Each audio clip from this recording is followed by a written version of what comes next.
Hello नमस्कार, welcome आपके अपने YouTube channel learn India classes पर ही। देर से ही सही पर कुछ बनना जरूर, क्योंकि वक्त आने पर लोग खैरियत नहीं हैसियत पूछते हैं। इसी के साथ हम अपने आज की कक्षा की शुरुआत करते हैं। हमारा आज का टॉपिक है भारत में आर्थिक सुधार। भारत में आर्थिक सुधार हमारा आज का टॉपिक है।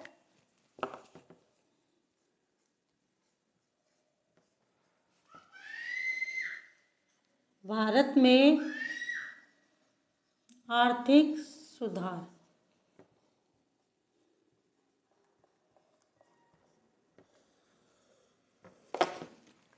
पंचवर्षीय योजना समाप्त होने के बाद एक बार योजना काल में को विश्राम दे दिया गया था और एक अवकाश की घोषणा की गई थी, जिसे द्वितीय योजना अवकाश कहते हैं। तो 7वीं पंचवर्षीय योजना समाप्त होने पर दूसरी अगली पंचवर्षीय योजना शुरू करने से पूर्व 2 साल का अवकाश दे दिया गया था, जिससे कि द्वितीय योजना अवकाश कहते हैं। तो द्वितीय योजना अवकाश,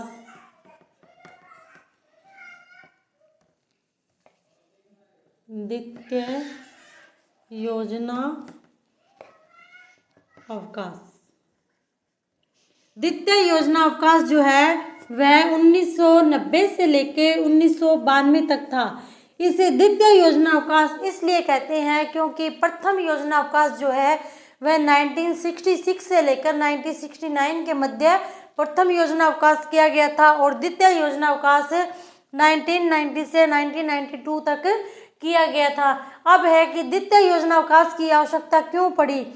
1991 में देश की स्थिति ऐसी हो गई थी कि देश वित्तीय संकट से लड़ रहा था। उस समय देश की वित्तीय स्थिति और आर्थिक स्थिति बहुत ही खराब हो गई थी। जो देश है वह दोबारा गुलामी की कगार पर आ गया था। इसलिए मनमोहन सिंह ने नरसिम्हा राव को कहा कि एक बार योजनाओं के अंतर्गत उन्हें अवकाश दो। और नरसिम्हा राव जो है वो उस समय भारत के प्रधानमंत्री थे और वही योजना काल के अध्यक्ष थे, वही योजना आयोग के अध्यक्ष थे। तो नरसिम्हा राव है, उन्होंने एक बार योजना अवकाश को रोक दिया तथा द्वितीय योजना अवकाश की घोषणा की गई। एक बार योजना आयोग का रोककर द्वितीय योजना अवकाश की घोषणा की गई। तो प्रथम योजना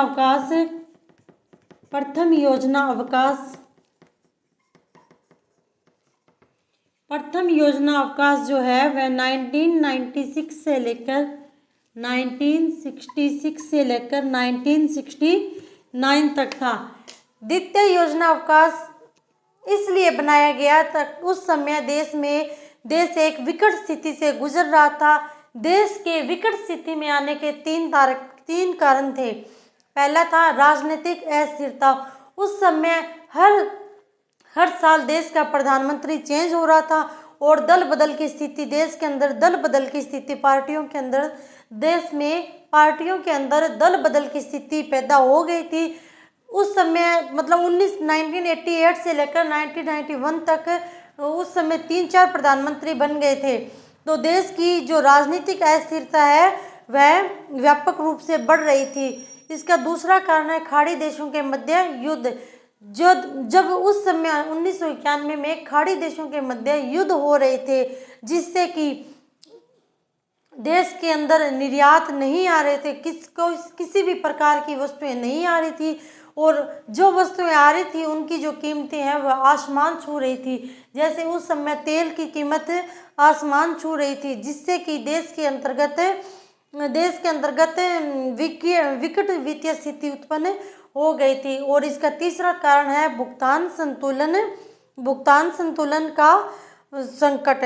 मतलब जब विदेशों से हमारे देश के अंदर कोई पूंजी आ रही है तो उसे एक्सचेंज करवाना पड़ता है, क्योंकि वो विदेशी मुद्रा होती है और उसे भारत की मुद्रा में एक्सचेंज करवाना होता है।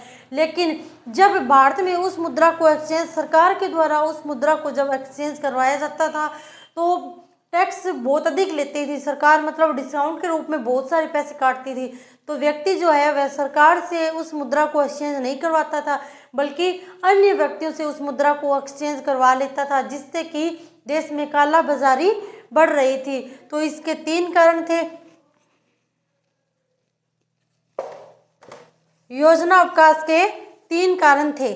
सबसे पहले है राजनीतिक कारण, दूसरा है खाड़ी देशों के मध्य युद्ध और तीसरा है भुगतान संतुलन का संकट। तो योजना अवकाश के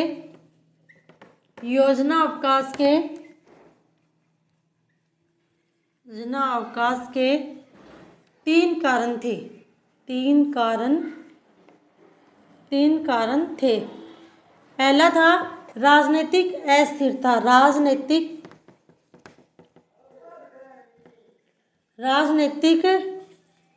अस्थिरता, दूसरा है खाड़ी देशों के मध्य युद्ध,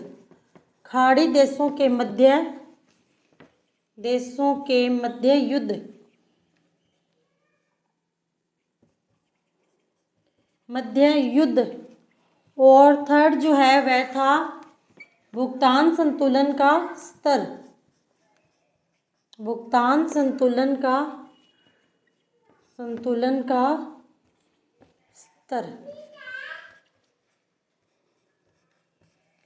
इस स्थिति से निपटने के लिए उस समय के प्रधानमंत्री नरसिम्हा राव ने उस समय के वित्त मंत्री जो है मनमोहन सिंह, उनसे कहा कि अपना देश जो है वह इस स्थिति से कैसे गुजर सकता है।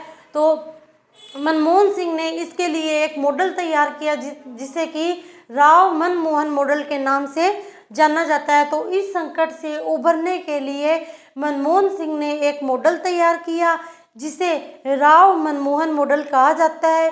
उस समय देश के प्रधानमंत्री नरसिम्हा राव थे और वित्त मंत्री जो है वो मनमोहन सिंह थे। तो मनमोहन सिंह ने इस मॉडल के अंतर्गत तीन बातों पर विशेष बल दिया है जिसे कि एलपीजी के नाम से जाना जाता है। मनमोहन सिंह ने जो राम मनमोहन प्रारूप जो बनाया था इसके अंतर्गत तीन बातों पर बल दिया है जिसे एलपीजी के नाम से जाना जाता है। एलपीजी मतलब उदारीकरण, निजीकरण और वैश्वीकरण।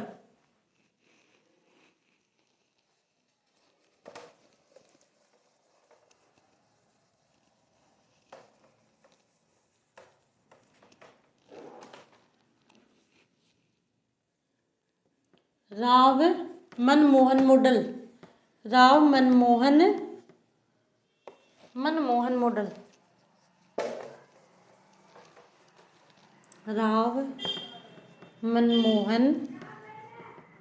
मॉडल। इस मॉडल में विशेषतः तीन बातों पर बल दिया गया है जिसे कि एलपीजी के नाम जिससे जाना जाता है। अब एलपीजी क्या होता है, उसे उदारीकरण, निजीकरण और वैश्वीकरण। उदारीकरण,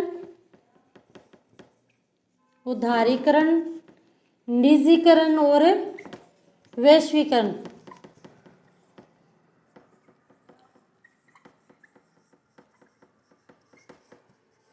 मनमोहन सिंह ने कहा कि अगर देश में उदारीकरण, निजीकरण और वैश्वीकरण के आधार पर कार्य किया जाएगा तो देश को इस वित्तीय संकट से उबारा जा सकता है।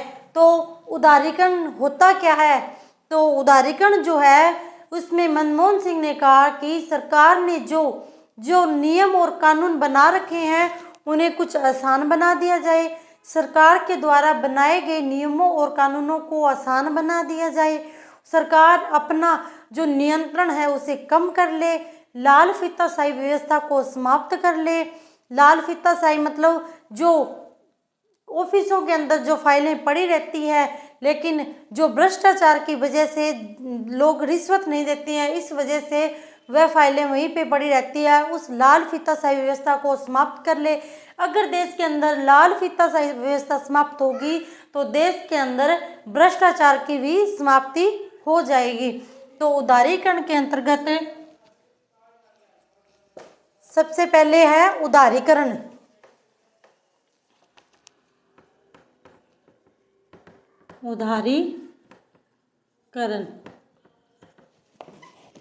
उदारीकरण के अंतर्गत सरकार, मनमोहन सिंह ने कहा कि सरकार जो है वह कंपनियों के ऊपर अपने नियंत्रण को कुछ कम कर ले, लाल फीताशाही व्यवस्था को समाप्त कर ले, लाइसेंस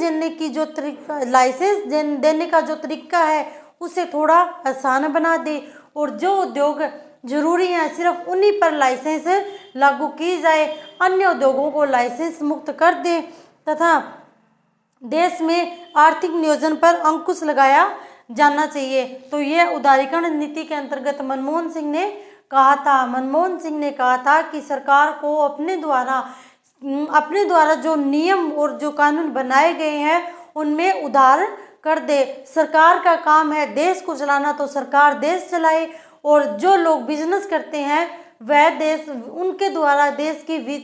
उनके द्वारा बिजनेस को बढ़ावा दिया जाए, ताकि देश के अंदर राष्ट्रीय आय में वृद्धि हो और देश इस वित्तीय संकट से उबर सके। जब लोग अपना बिजनेस करेंगे तो देश के अंदर राष्ट्रीय आय में वृद्धि होगी, और जिससे कि देश के अंदर वित्तीय स्थिति जो है वह देश की वित्तीय स्थिति अच्छी होगी। क्योंकि 1991 से पहले जो भी उद्योग थे वह सारे सरकार के नियंत्रण में थे, क्योंकि 1991 से पहले कोई भी उद्योग प्राइवेट नहीं था। उस समय जैसे बीएसएनएल है, बीएसएनएल जो है वो 1991 से पहले है, लेकिन अब 1991 के बाद बहुत सारी कंपनियां आ गई है। इसी प्रकार सरकार के इस मनमोहन सिंह के कहने के बाद सरकार के द्वारा इसके लिए अनेक प्रकार के नियम बनाए गए तथा उन नियमों को सरल बनाया गया, ताकि कोई जो आम व्यक्ति है वह उद्योगों की स्थापना कर सके तथा उसमें कार्य कर सके। तो सबसे पहले उदारीकरण नीति के तहत एमआरटीपी एक्ट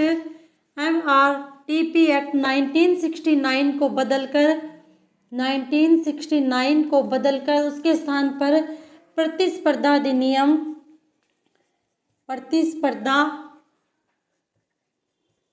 अधिनियम 2002 बनाया गया।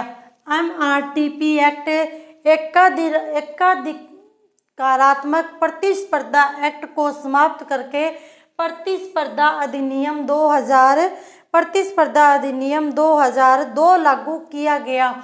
इस अधिनियम के आधार पर पहले यह था कि अगर जैसे कोई व्यक्ति किसी कंपनी की स्थापना कर लेता है, अगर उस कंपनी का टर्नओवर 100 करोड़ से अधिक हो जाता है, यदि उस कंपनी का टर्नओवर 100 करोड़ रुपए से अधिक हो जाता है तो वह कंपनी सरकार के अधिकार में चली जाएगी। इसलिए कोई भी व्यक्ति है, अब उसे पता है कि अगर मेरा टर्नओवर 100 करोड़ रुपए से अधिक हो गया तो मेरी कंपनी सरकार के अधिकार में चली जाएगी, तो वह उस कंपनी के अंदर सही तरीके से कार्य नहीं करता। वो कहता क्यों, पहले तो मैं मेहनत करूं फिर वो कंपनी सरकार की हो जाएगी। इसलिए व्यक्ति नई कंपनी की स्थापना करने से भी डरता था, लेकिन क्योंकि उसे कंपनी की स्थापना करने के लिए भी पहले लाइसेंस लो, अगर उसने स्थापना कर ली, काम भी बढ़िया चल गया, वो 100 करोड़ से अधिक टर्नओवर हो गया तो वह कंपनी सरकार की हो जाएगी, सरकार का उस पर एकाधिकार हो जाएगा। इसलिए इस नियम को आसान बनाया गया और यह इस नियम को समाप्त करके प्रतिस्पर्धा अधिनियम 2002 लागू किया। इस नियम के अनुसार प्रतिस्पर्धा अधिनियम के अनुसार प्रत्येक व्यक्ति को प्रतिस्पर्धा में हिस्सा लेने का अधिकार है और व्यक्ति अपनी कंपनी का टर्नओवर बढ़ा सकता है। वह अपनी कंपनी में सही रूप से कार्य करने के लिए प्रेरित होता है तथा जिससे कि देश की राष्ट्रीय आय में वृद्धि होती है। दूसरा जो है वह है विदेशी व्यापार नीति के अंतर्गत फेमा एक्ट। पहला ये हो गया एमआरटीपी। दूसरा 1991 से लेकर अब तक सरकार ने जो उन नियमों के अंतर्गत जो छूट दी है वह इस उदारीकरण नीति के तहत ही दी है, क्योंकि 1991 से पहले देश की जो अर्थव्यवस्था थी वह बंद अर्थव्यवस्था थी, लेकिन 1991 के बाद जो देश की अर्थव्यवस्था है वह खुली अर्थव्यवस्था हो गई है। तो एमआरटीपी एक्ट 1969 को सरल बनाकर प्रतिस्पर्धा अधिनियम 2002 लागू किया गया। दूसरा जो है वह विदेशी व्यापार एक्ट फेमा के स्थान पर फेरा के स्थान पर फेमा की स्थापना की गई। तो फेरा फेरा 1973 के स्थान पर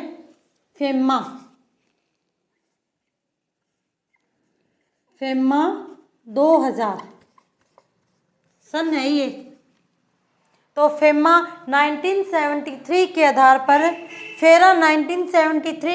पर फेमा 2000 को लागू किया गया। फेमा 1999 को 2000 में लागू किया गया। फेमा 1999 को 2000 में लागू किया गया। उस समय विदेशी व्यापार करना भी बहुत विकट स्थिति में विदेशी व्यापार किया जाता था। अगर मान लो कोई व्यक्ति विदेशी व्यापार कर रहा है, अगर उससे कुछ गलती हो जाती है तो उस पर 5 गुना जुर्माना लगता था। लेकिन फेमा के अंतर्गत इस नियम को सरल बनाया गया तथा उसमें उस पेनल्टी को जो है वो उस पेनल्टी को भी कम किया गया। तो सरकार के द्वारा फेमा 1973 के स्थान पर फेरा 1973 के स्थान पर फेमा 2000 बनाया गया, जिससे कि व्यक्ति की विदेशी व्यापार करने की जो नीति है वह इजी हो सके और व्यक्ति आसानी से विदेशी व्यापार कर सके, जिससे कि देश की राष्ट्रीय आय में वृद्धि हो सके और देश के निर्यात बढ़ सके। उसके बाद है वैश्वीकरण के अंतर्गत सरकार ने तब से लेकर अब तक बहुत से कार्य किए हैं। उदारीकरण के अंतर्गत सरकार ने तब से लेकर अब तक बहुत कार्य किए हैं। तीसरा है कंपनी अधिनियम। कंपनी अधिनियम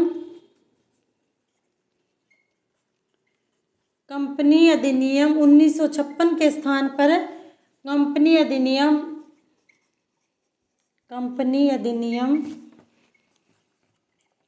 2013।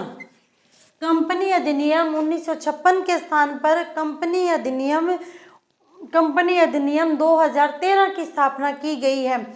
पहले यह था कि 2 या 2 से अधिक व्यक्ति मिलकर ही एक कंपनी की स्थापना कर सकते हैं, लेकिन कंपनी अधिनियम 2013 के अंतर्गत सरकार ने कहा है कि एक अकेला व्यक्ति भी कंपनी की स्थापना कर सकता है और उस कंपनी को एकल स्वामित्व वाली कंपनी कहा जाएगा। एक अकेला व्यक्ति भी कंपनी की स्थापना कर सकता है तथा उसे एकल स्वामित्व वाली कंपनी कहा जाएगा।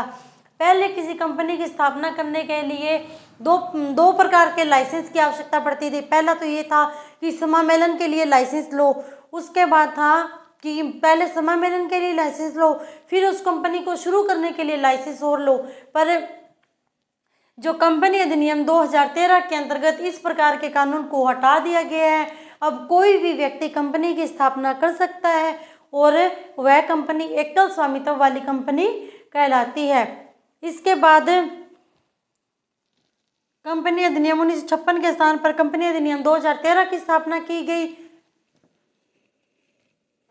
चौथा जो है वह था कि बैंकों में सुधार करने के लिए 1991 में नरसिम्हा राव समिति की स्थापना की गई। नरसिम्हा राव समिति का गठन किया गया। बैंकिंग व्यवस्था में सुधार करने के लिए नरसिम्हा राव समिति का गठन किया गया। बैंकिंग व्यवस्था में सुधार करने के लिए बैंकिंग व्यवस्था में सुधार करने के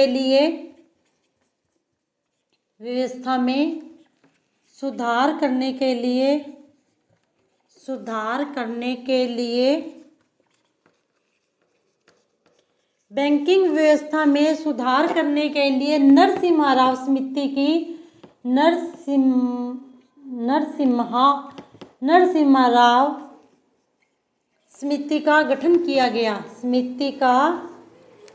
गठन किया गया।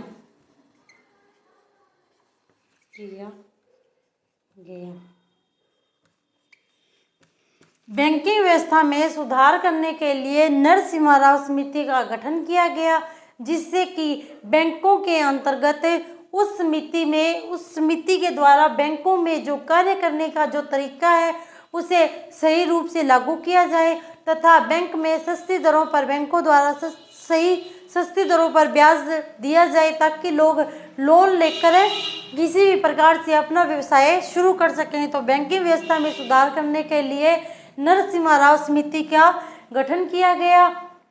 बैंकिंग व्यवस्था में सुधार करने के लिए नरसिम्हा राव समिति का गठन किया गया और 1991 में सेबी की स्थापना की गई। सेबी की जो स्थापना तो पहले से की हुई है, पर 1991 में सेबी को वैधानिक दर्जा दिया गया। सेबी को 1991 में सेबी को वैधानिक दर्जा वैधानिक दर्जा दिया गया। 1991 में सेबी को वैधानिक दर्जा दिया गया। अब सेबी क्या है? जो मतलब प्रतिभूति प्रीमियम बाजार, जो मार्केटिंग जो होती है उसके अंतर्गत जो बाजार कार्य करता है, जो मार्केटिंग यानी कि जो मतलब शेयर मार्केट के अंतर्गत, शेयर मार्केट मान लो, शेयर मार्केट के अंतर्गत जो संस्था कार्य करती है वह संस्था सेबी है। शेयर मार्केट के अंतर्गत जो संस्था कार्य करती है वह सेबी है। सेबी की स्थापना तो सब बहुत पहले हो गई थी, लेकिन उस समय सेबी को वैधानिक दर्जा नहीं दिया गया था। सेबी किसी भी प्रकार से कोई भी नियम नहीं ले सकती थी क्योंकि उसे वैधानिक दर्जा नहीं दिया गया था। लेकिन 1991 के अंतर्गत सेबी को वैधानिक दर्जा दिया गया।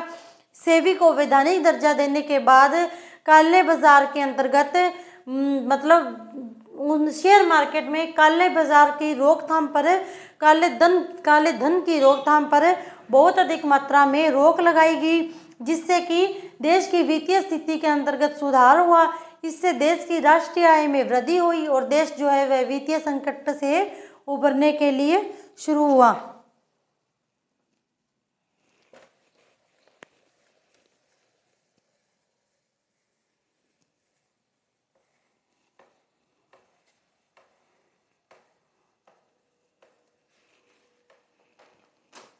पहले जो उदारीकरण के अंतर्गत छठा जो है नंबर 6 उदारीकरण में आइए भी।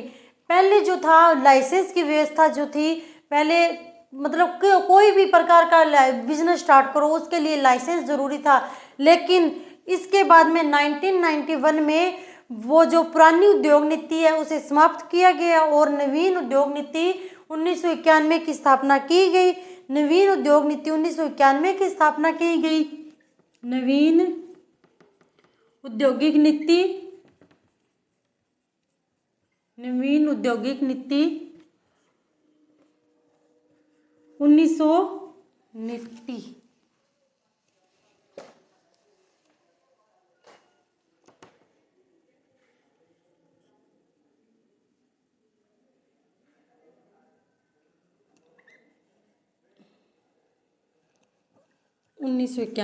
नवीन औद्योगिक नीति 1991 की स्थापना की गई।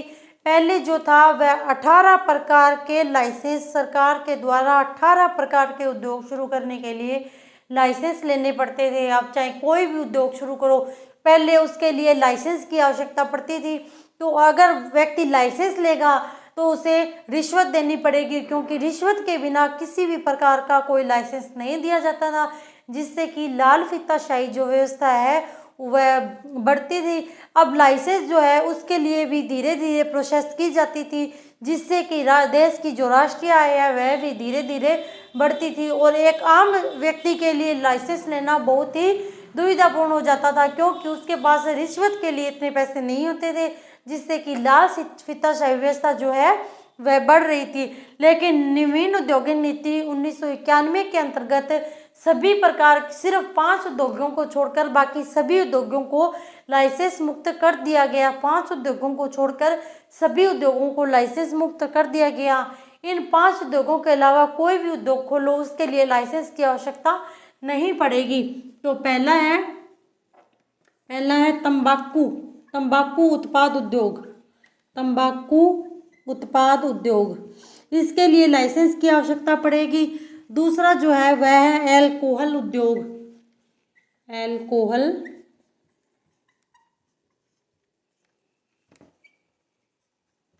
एल्कोहल उद्योग। तीसरा है इलेक्ट्रॉनिक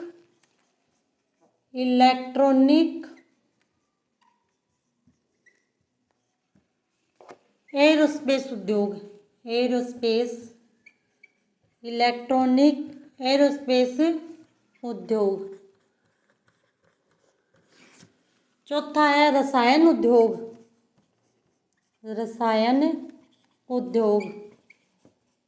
और लास्ट है परमाणु ऊर्जा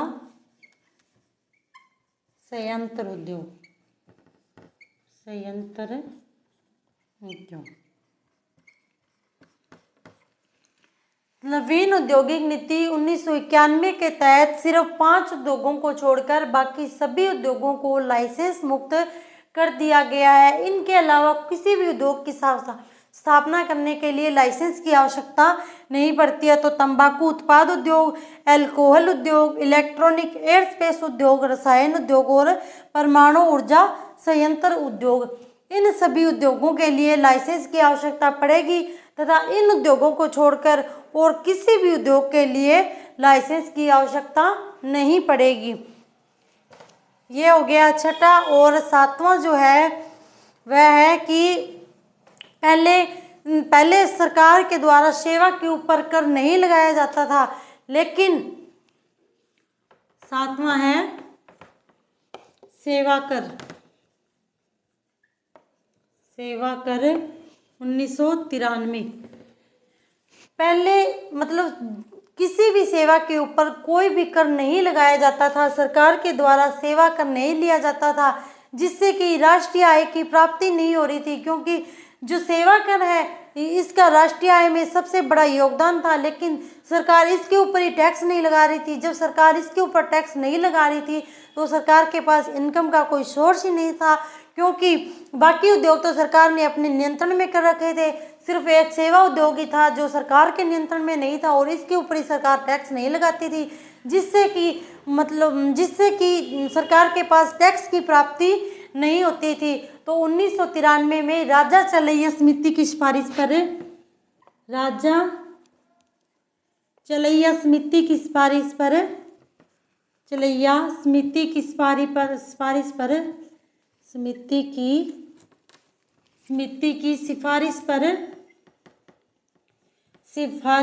सेवा कर 1993 में पहली बार सेवा कर लगाया गया और 1 जुलाई 2017 से इसे वस्तु एवं सेवा कर के अंतर यानी कि जीएसटी में जोड़ लिया गया। तो 1 जुलाई 2017 से इसे वस्तु एवं सेवा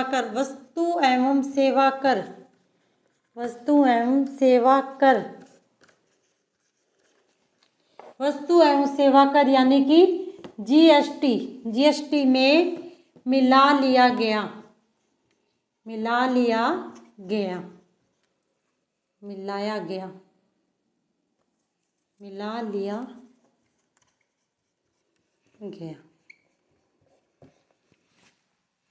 ये है सेवा कर। जो सेवा कर है वह राजा चलैया समिति की सिफारिश पर लगाया गया और बैंकिंग व्यवस्था में जो सुधार है वह नरसिम्हा समिति का गठन करके बैंकिंग व्यवस्था में सुधार किया गया।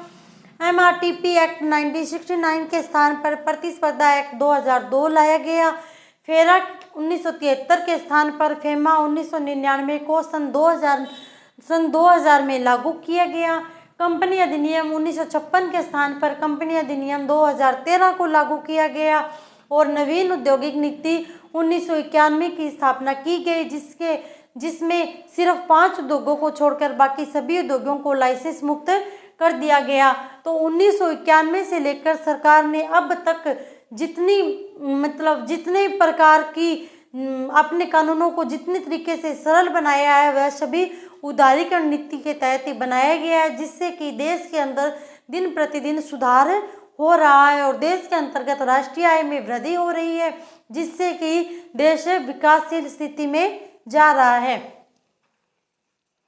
यह हो गया उदारीकरण के नीति के अंतर्गत सरकार के द्वारा किए गए कार्य। उसके बाद है निजीकरण। हमारा अगला टॉपिक है, पहला था उदारीकरण, दूसरा है निजीकरण।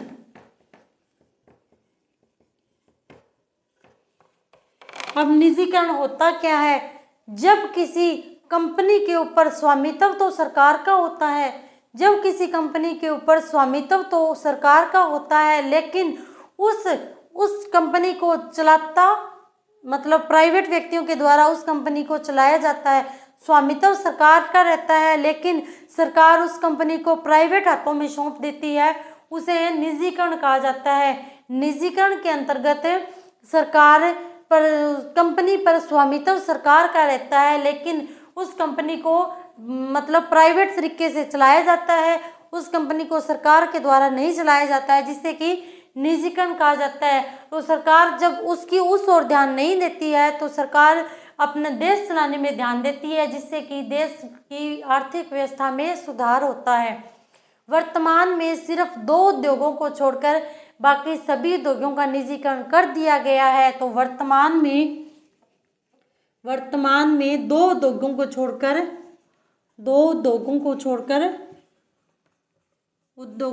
छोड़कर बाकी सभी का निजीकरण कर दिया गया है। वो 2 उद्योग कौन कौन से हैं? वर्तमान में सिर्फ 2 उद्योगों को छोड़कर बाकी सभी उद्योगों का निजीकरण कर दिया गया है। तो पहला है परमाणु बम विस्फोटक एवं खनन उद्योग। परमाणु बम विस्फोटक खनन उद्योग। और दूसरा है रेलवे परिवहन उद्योग।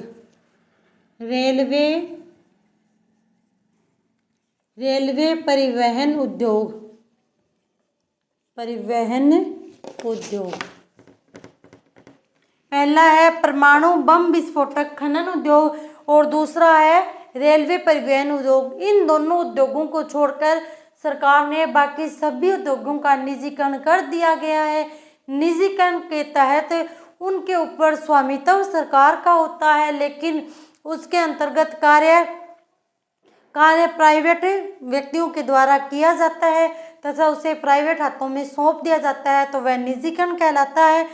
और रेलवे परिवहन जो है उसका भी कुछ हिस्से का सरकार ने निजीकरण कर दिया है, लेकिन कुछ हिस्सा अभी भी सरकार के पास है। और यह परमाणु बम विस्फोटक उद्योग जो है यह पूर्ण रूप से सरकार के पास है।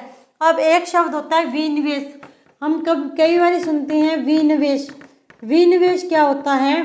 विनिवेश से अभिप्राय है कि सरकार जो है किसी कंपनी के हिस्से को अगर सरकार बेच देती है तो उससे जो पैसा प्राप्त होता है उसे विनिवेश कहा जाता है। किसी कंपनी के उस हिस्से को या उस पूरी कंपनी को सरकार के द्वारा किसी अन्य व्यक्ति को बेच दिया जाता है तो उससे जो राशि प्राप्त होती है वह विनिवेश कहलाती है। उससे प्राप्त राशि जो है वह विनिवेश कहलाती है। विनिवेश जो होता है वह सरकार के लिए एक पूंजीगत आय होती है तथा उसे पूंजीगत खाते में दिखाया जाता है। विनिवेश सरकार के लिए पूंजीगत आय होती है तथा उसे पूंजी खाते में दिखाया जाता है। ये हो गया निजीकरण। और अंतिम जो है वैश्वीकरण।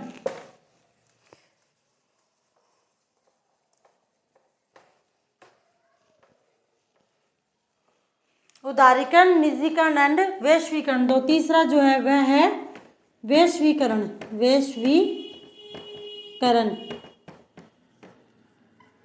वैश्वीकरण का अर्थ है कि किसी देश की अर्थव्यवस्था किसी अन्य देश की अर्थव्यवस्था के लिए खुली छोड़ दी जाती है। जैसे एक देश दूसरे देश के साथ विदेशी व्यापार कर सकता है। अंतर्राष्ट्रीय व्यापार करने को वैश्वीकरण कहा जाता है। एक देश की अर्थव्यवस्था को दूसरे देश की अर्थव्यवस्था से जोड़ना वैश्वीकरण कहलाता है। तो एक देश की अर्थव्यवस्था को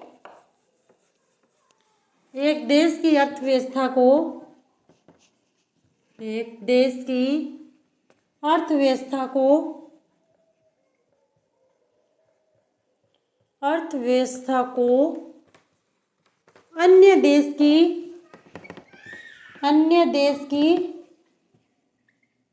की अर्थव्यवस्था से जोड़ना। वैश्वीकरण का अर्थ है एक देश की अर्थव्यवस्था को अन्य देश की अर्थव्यवस्था से जोड़ना। और वैश्वीकरण को खुली अर्थव्यवस्था भी कहा जाता है। वैश्वीकरण को खुली अर्थव्यवस्था भी कहा जाता है। इसी के साथ भारत में आर्थिक सुधार का टॉपिक समाप्त होता है। कल से हम किसी अन्य टॉपिक की शुरुआत करेंगे। Okay, thanks, like, share, subscribe. जय हिंद, जय भारत।